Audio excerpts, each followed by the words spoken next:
নমস্কার বন্ধুরা, আজ আমি তোমাদের নেক্সট ভিডিও নিয়ে চলে এসেছি। তোমরা সবাই কেমন আছো? আশা করি ভালো আছো।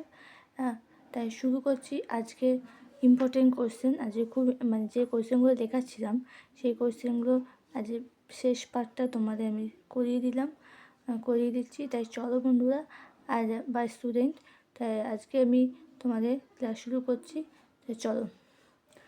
ফার্স্ট কোশ্চেন হচ্ছে, গুপ্ত যুগে সোনা রূপো মুদ্রাকে কি বলা হয়?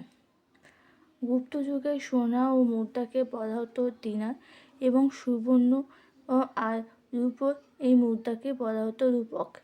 ঠিক আছে বন্ধুরা। তার মগধ অঞ্চলে কোন প্রজাতি ধানের চাষ বেশি হতো?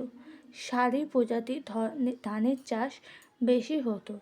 তারপর নেক্সট কোশ্চেন হচ্ছে কি, মহাজনপদে রূপক ও মুদ্রার আকৃতি কেমন ছিল?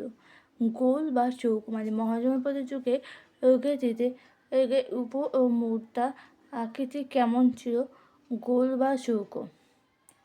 কুষাণ আমলে প্রধান আমদানি দ্রব্য কী ছিল? চীনের রেশম। কোন বংশে রাজারা মুদ্রা প্রচলিত করে থাকে?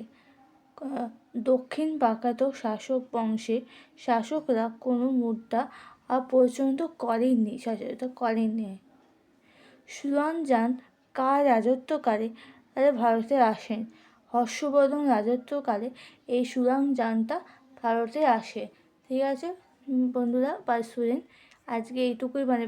যে কোশ্চেনগুলো তোমাদের দেখালাম, এটা শেষ পার্টটা তোমাদের শেষ করে দিলাম কোশ্চেনগুলো লিখে।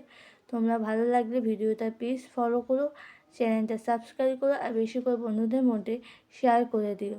ওকে, ভালো লাগে রাতে চট করে খাতায় নোট ডাউন করে নিও। আর যারা জানো না তারা প্লিজ খাতাগুলো শুনে নিও, যা জানো বা খাতাগুলো তারা লিখে নিও। ওকে, তা আজকের মতোই আমি ভিডিওটা শেষ করলাম। ভালো লাগলে চ্যানেলটা সাবস্ক্রাইব করে দিও। বাই।